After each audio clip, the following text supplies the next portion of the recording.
मैंने कहा ये बता यार कैसे ये मर्दों को खा जाता है। कहने लगा मौलाना जी सुन, मैं रिसर्च किया हूँ, रिसर्च सेंटर का पढ़ा हूँ। अच्छा, मैंने क्या रिसर्च की? कहने लगे जो खाना आजकल ज्यादातर 90% खाना गैस पे बनता है। गैस चूल्हे हैं क्या नहीं आपके यहाँ? अरे है क्या नहीं? कहने लगे जो चूल्हे में खाना बनता था पहले जमाने में, वो चूल्हे का जो टेम्परेचर होता वो होता 90 तकरीबन। कितना? 90-100 के आसपास। कितना होता है टेम्परेचर? और जो गैस सिलेंडर पे खाना बनता उसका टेम्परेचर होता 1900। कहने लगा जो खाना गैस पे बनता है वो खाना तकरीबन 30% जलता है, दिखता नहीं मगर जला होता है। और उस खाने को जब खाते हैं तो पेट में जलन होती है। जला था जलन होगी, गैस बनेगा, आंतों को चिपकेगा, लीवर फैटी होगा। लेकिन जब उसी गैस पे मिट्टी की हांडी को रख देते हैं तो वो 1900 टेम्परेचर को कम करके सीधा 200-300 पे ले आता है। मिट्टी का तला मोटा है ना, इतनी जल्दी मिट्टी के तले में भदक नहीं आएगा, उफान नहीं आएगा जितना इसमें आ जाता है तुम्हारे इसमें एल्युमिनियम वाले में। तो मिट्टी में पकाएंगे तो जलने से बचेगा। मैंने कहा ये रिसर्च तुमने की है? लेकिन हाँ मैंने रिसर्च की है। मैंने कहा डॉक्टर साहब तुमने आज की है, ये किसी के बाप का तरीका नहीं, मिट्टी के बर्तन में खाना मदीने वाले मोहम्मद रसूलुल्लाह का तरीका है। माशाअल्लाह माशाअल्लाह, सुभान अल्लाह। सच में? हाँ। मैंने कहा पढ़ना आप मेरी नबी की जीवनी को। मैंने कहा आप चाहो तो सोने के बर्तन में खा सकते हो, ऐसे मेरा नबी चाहता तो सोना चांदी के बर्तन में खाता। मेरा नबी पहाड़ों को हुक्म दे देता तो सोना चांदी के बन के मेरे नबी के घर में आ जाते, मगर मेरे मुस्तफा ने मिट्टी के बर्तन में खाया। मिट्टी के बर्तन में खाना सुन्नत है। मेरे नबी ने रिसर्च कर लिया था कि 1400 साल के बाद भी अगर मिट्टी को इस्तेमाल किया जाएगा तो बीमारी से महफूज रहोगे। अरे वाह वाह वाह वाह वाह वाह वाह, अरे वाह वाह वाह, क्या हाय हाय हाय हाय, जिंदाबाद। खुदा की कसम पता उसने क्या जवाब दिया था? कहने लगा था मौलाना जी तुम्हारे मजहब की कई बातें मैं और सीखा ही नहीं, पता ही नहीं। हाँ हाँ हाँ, तो सुनो ध्यान से सुनो। मैंने देखा बाबा जी भी लुंगी है रात को पहने हुए, इंजीनियर साहब भी रात को लुंगी पहन लिए सोने के टाइम, प्रोफेसर साहब भी जो पैंट कोट में थे दिन में जब रात को लेटे तो लुंगी में। मैंने कहा क्या बात, सबों को सबों सोने में लुंगी। कहने लगे मौलाना जी जितना सुकून लुंगी में इतना पैंट और बेल्ट में नहीं है। मैंने कहा ये लुंगी किसी के बाप का तरीका नहीं, रसूल पाक का तरीका है। वाह वाह वाह वाह, हमने कहा मेरे नबी का तरीका चाहे खुश होकर मानो या मजबूर होकर मानो, बेटा मानना पड़ेगा, तरीका ही ऐसा है। क्या पड़ेगा? मानना पड़ेगा। मानना पड़ेगा। अभी कुछ दिन पहले बड़े शो दिखाए लोगों ने, बड़ी शो में आ रहे थे, वो खा रहे, पार्टियां चल रही हैं, कुछ खड़े होकर खाना खा रहा, गधों की तरह खच्चर चल रहा नहीं चल रहा सब खाना। अब फिर आ रहे हैं वापसी में, फिर आ रहे हैं पीछे की तरफ। अब होटलों पे जाओ जो हाई फाई होटल हैं, खाना क्या है? सरसों का साग, मक्की की रोटी। मैंने कहा यार आज से अगर 20 साल पहले अगर ये कह देते मक्की की रोटी तो क्या घर में ना खाऊंगा, यहाँ पैसे देके खाऊंगा, यहाँ स्पेशल के लिए आया हूँ। मगर अब स्पेशल फिर उल्टा हो रहा है। आज से 30-40 साल पहले रेशम का लिबास आया, टेलीकोट आया, खादी को कोई पसंद नहीं करता था, अब कॉटन, खादी, लीलन अब पसंद किया जा रहा है। मैंने कहा करो तरक्की बेटा, दुनिया गोल है, घूम के फिर यहीं आओगे। दुनिया गोल है ना, जाओ फिर यही मोहम्मद के तरीके पे आओगे। सुभान अल्लाह सुभान अल्लाह। अरे आ रहे हैं कि नहीं आ रहे हैं? आ रहे हैं। बड़े से बड़ा सेलिब्रिटी, बड़े से बड़ा अपने आप को फाय फाय करने वाला, अब वो भी आ रहा पीछे की तरफ, खादी पहन रहा, खादी। और कुछ दिन के बाद देखना ये बात जुमला मेरे नोट कर लिए जाए, और ये नोट करें, ये कैमरे वाले जो चल रहे हैं, मेरा जुमला नोट करें। कुछ दिन के बाद मेरी जिंदगी रहे या ना रहे, मेरा वादा, मेरा दावा है, टाट का लिबास भी आएगा मार्केट में, जो टाट का लिबास कभी उमर इब्न खत्ताब ने पहना था। टाट की मैंने बनी हुई जवार कट मैंने देखी, और बड़े से बड़े मैंने बड़े अमीर लोगों पे देखी है, बिल्कुल जो टाट वाला बोरी होती है ना टाट की, उसकी जवार कट, ये बाज कट मैंने बनी देखी। कुछ दिन के बाद देखना मार्केट में आएगा लिबास। दुनिया गोल है, भाग कहाँ भागेगा, फिर वही आएगा। सुम्मा रददनाहु अस्फल साफिलीन।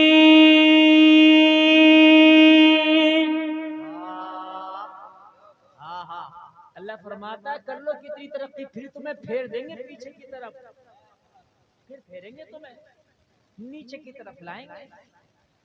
बच्चा होता है डगमगा के चलता है, सख्त चीज नहीं खा सकता, फिर जवान हो गया है, हो गया कि नहीं हो गया, और फिर जब बूढ़ा हुआ तो वही डगमगा के चलने लगा, वही डगमगा रहा, वही बिल्कुल वही है। इस बच्चे को पकड़ते थे आज बूढ़े बूढ़े बाबा गिर ना जाए। अल्लाह कुरान ने जो कह दिया वो सच है। वाह वाह वाह वाह वाह। बच्चे के मुंह में सख्त चीज नहीं देते तो ना खा सकेगा, वही बूढ़ा भी अपने मुंह में सख्त चीज नहीं लेता ना खा सकेगा। सुम्मा रददनाहु अस्फल साफिलीन। भागो कहाँ भागो, कहाँ जाओगे?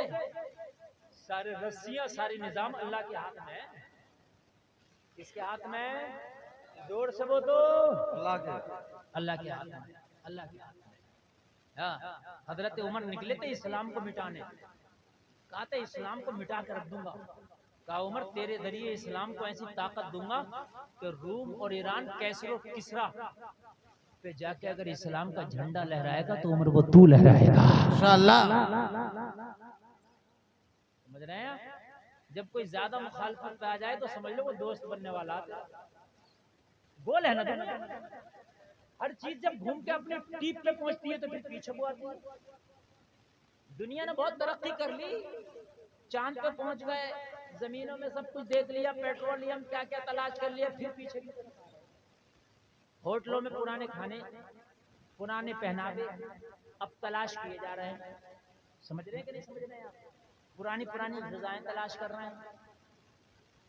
और खुदा की कसम आप देख लेना, एक बात और बताता हूँ, धीरे धीरे धीरे धीरे धीरे धीरे धीरे धीरे तेरे नबी का सुन्नत तरीका भी लोग अपनाने पे मजबूर हो जाएंगे। माशाअल्लाह। अभी मैं बता रहा हूँ, सुने जनाब, एक मुसलमान नमाज पढ़ रहा है, बहुत बड़ा योग्य गुरु आया, देखो वो सजदा कर रहा है, जैसे उसने सलाम करा, अस्सलामु अलैकुम रहमतुल्लाह, अस्सलामु अलैकुम रहमतुल्लाह, उसके पास खड़ा हो गया, कहने लगा यार एक बात बता, ये कौन सा योगा था? ओ भाई योगा नहीं है, इबादत है। क्या कहती है? नमाज। अच्छा, लगा यार ये तरीका किसने बताया? तो ये इस तरह से नमाज पढ़, कहा मेरे नबी ने। तो ये योग्य गुरु कहने लगा, मैं कसम खा के कहता हूँ पूरी दुनिया का सबसे बड़ा अगर कोई डॉक्टर है तो वो मोहम्मद रसूलुल्लाह। आप नहीं बोलोगे? आप नहीं बोलोगे? जरा सुभान अल्लाह। ये नमाज़ी कह रहा तुझे कैसे पता? कहने लगा मैंने सर के बाल से लेके पैर के नाखून तक का योगा सीख रखा, मैं सिखाता हूँ, लेकिन एक योगा आज तक मुझे नहीं आ सका था, वो तेरी नमाज ने मुझे सिखा दिया। किसने सिखा दिया? कहा कौन सा? कहने लगा दिमाग में बहुत बारीक बारीक नसें होती हैं, आज तक दिमाग की मुकम्मल नसों का डॉक्टर पूरी दुनिया में पैदा नहीं हुआ। बहुत बड़ी बात बोल रहा हूँ मैं। ये जो ऑपरेशन होते हैं ना दिमाग के, ये सब मोटे मोटे ऑपरेशन है। जो दिमाग की मेमोरी और दिमाग की नसें, अगर एक नस काम छोड़ जाए दिमाग की तो हाथ पैर काम करना छोड़ जाता। बड़े बड़े डॉक्टर को मैंने देखा, दिमाग की नसों का भी पूरी दुनिया में एक डॉक्टर जो मुकम्मल दिमाग की नसों के बारे में जानता हूँ। कहने लगा दिमाग की बड़ी बारीक बारीक नसें हैं, इन नसों में अगर ब्लड का सर्कुलेशन जरा धीमे हो जाए तो इंसान की याददाश्त खत्म हो जाती है, कोमा में चला जाता, हाथ पैर काम करना छोड़ जाता। कोई ऐसा योगा मुझे नहीं मिल रहा था कि दिमाग की नसों में खून को तवाजुन को बरकरार रखा जाए, कोई ऐसा योगा तो वो तेरी नमाज से मिल गया। मैंने कहा कैसे? तो इसने कहा दिल नीचे है और दिल का काम है पूरी बॉडी में ब्लड को सप्लाई करना। अरे दिल सप्लाई करता नहीं करता है? अच्छा नीचे मोटर लगी है, ऊपर दूसरी मंजिल पर पानी जा रहा तो लोड पड़ेगा नहीं पड़ेगा? अच्छा मोटर ऊपर रख दो, पानी नीचे को उसका छोड़ दो तो आसानी से आएगा कि नहीं आएगा? मोटर की भी जरूरत नहीं पड़ेगी, खाली पैप डाल दो ऊपर बाल्टी में, नीचे खुद ब खुद खाली हो जाएगी। कहने लगा सर ऊपर है, दिमाग ऊपर है, हार्ट नीचे है, दिल नीचे है। ये जब पंपिंग करके ऊपर दिमाग पे खून पहुंचाता है तो इस पे लोड पड़ता है, अच्छे से सर्कुलेशन नहीं हो पाता है। लेकिन मैंने देखा नमाज में जब तू सजदा कर रहा था तो दिल ऊपर हो गया था, दिमाग नीचे हो गया था। जितनी देर तू सजदे में है, हार्ट आराम से दिमाग की नसों में खून के तवाज़ुन को बरकरार रखेगा। अगर इंसान जिंदगी भर सजदा करता रहे तो दिमाग के मरीज होने के चांसेस खत्म हो जाएंगे। माशाअल्लाह माशाअल्लाह, वाह वाह वाह वाह वाह, हाय हाय हाय। कहाँ भाग रहे हैं आप? कहाँ भाग रहे हैं आप पूरी दुनिया के पीछे? दुनिया जा रही है तेरे नबी के पीछे। यार जरा जोर से कह। सुभान अल्लाह। तुम्हें अजानों में मजा नहीं आता? हाँ, अजानें हो रही होती है, मोबाइल चला रहे होते हो, तुम्हें नहीं आता मजा। एक बहुत बड़ी बॉलीवुड की हीरोइन है, अदाकारा है, बहुत बड़ी अदाकारा है, बहुत टॉप की अदाकारा। वो कह रही थी मैं शूटिंग पे थी एक दिन और बराबर से किसी मस्जिद से अजान की आवाज आई। कहने लगी इतना सुकून मुझे किसी चीज में नहीं मिला जितना सुकून मुझे अजान सुनने में मिला। माशाअल्लाह यार सुभान अल्लाह कहते ना। अदाकारा का ये बयान है, मुझे अज़ान सुन के उसमें सुकून मिला। आपसे एक गुजारिश वो ये है कि कुछ अजान देने वाले अजान पढ़िए ऐसे हैं कि उनकी अजानों से तो मुझे भी तकलीफ होती है।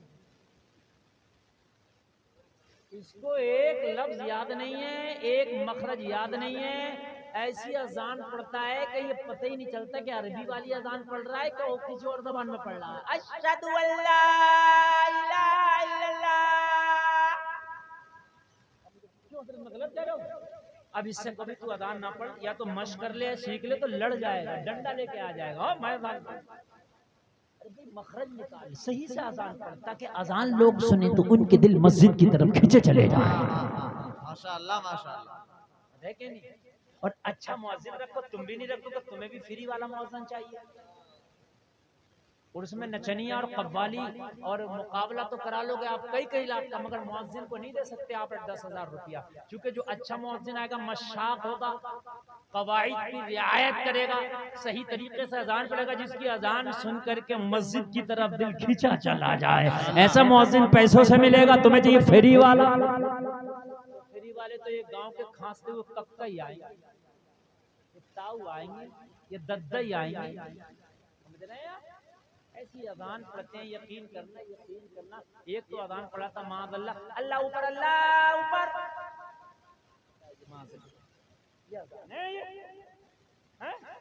कोई मना नहीं करता, मना कौन करेगा? क्योंकि फ्री में आ रहे हैं ना ये। अच्छे मशाक, अच्छे मखारिज वाले मुअज्जिन रखो ताकि उनकी अजान सुन के अपने तो अपने गैरों के दिल भी पिघल जाए। माशाअल्लाह सुभान अल्लाह। ऑपरेटर साहब गाई को बढ़ा दो, हमारी गाड़ी को भी थोड़ा सा गूंज बढ़ा दो। जैसे मोहम्मद अली भाई पढ़ लेते हैं। हेलो हेलो हेलो, गूंज और बढ़ाओ, और गूंज पहले कीजिए, ई को बढ़ाइए। हेलो क्या प्यारी है। अगर कोई अजान पढ़ने वाला पढ़ने लगे अल्लाहु अकबर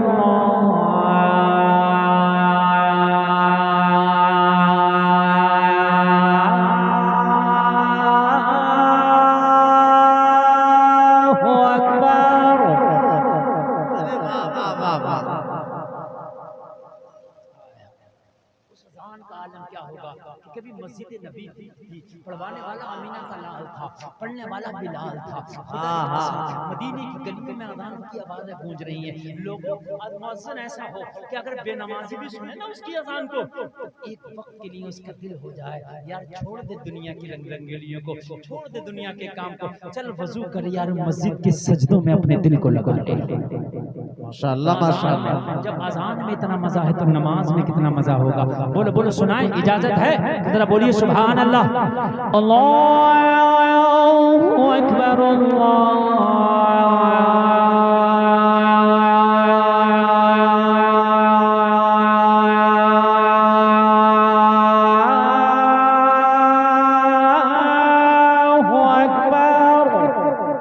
माशाअल्लाह माशाअल्लाह माशाअल्लाह। पढ़ देते हैं, बड़ी अच्छी बात है, आपको अच्छा लगा। अच्छा ये बताइए, ये जो मैं अजान पढ़ना हूँ, ये ना नमाज की मजा आ रहा है कि नहीं आ रहा है? दिल लग रहा है? और ये मस्जिद में पढ़ी जाएगी तो कितना मजा आएगा। हाय हाय हाय।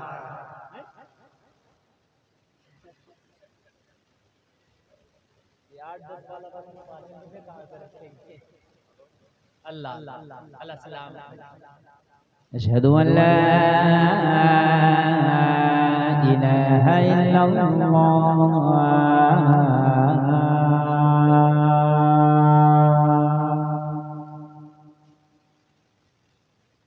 अशहदु अन्न मुहम्मदुर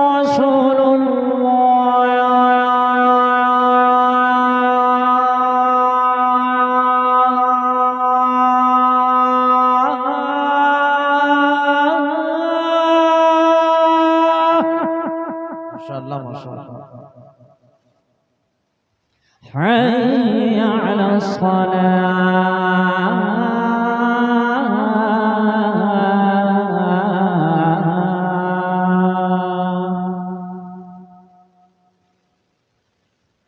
हय्या अलल फलाह,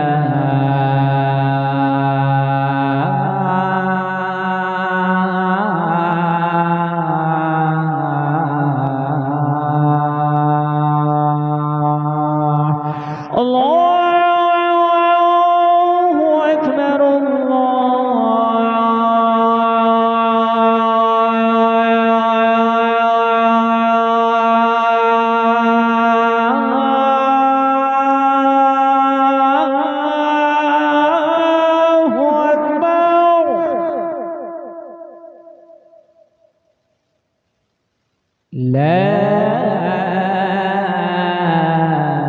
इलाहा इल्लल्लाह।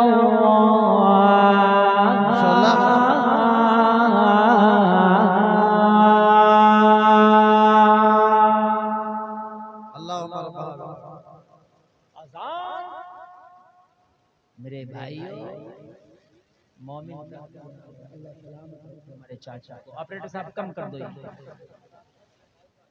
अरे माशाअल्लाह, ये नेपाल से आया है। हाँ अल्लाह सलामत रखे। अच्छा जो सुनने वाले हैं बड़े जम के सुनना है। सुभान अल्लाह। इजाजत है कि नहीं है? आगे बढ़े कि खत्म कर दें? अरे माशाअल्लाह सलामत रखे। अभी तो सुने आप। देखिए मैं वो खतीब बोल रहा हूँ, अल्हम्दुलिल्लाह इन उलमा की जूतियों को सीधी कर करके अल्लाह ने वो मुझे फन दिया है। यहाँ तो यहाँ उर्से रज़वी में 10 लाख का मजमा होता, वहाँ बोलता हूँ तो वहाँ कहते हैं इन्हीं को बुलवाते रहो। टाइम नहीं होता वहाँ, एक से एक बढ़कर खतीब, एक से एक बढ़कर आलिम, एक से एक बढ़कर मुफक्किर वहाँ मौजूद हो। मज़हब इस्लाम लाजवाब है, दुनिया के पीछे भाग रहे हो। खुदा की कसम तुम इस्लाम के दामन में तो आ जाओ, मजहब इस्लाम को फॉलो तो करो। तुम दुनिया के पीछे नहीं भागोगे, दुनिया तेरे पीछे भागेगी।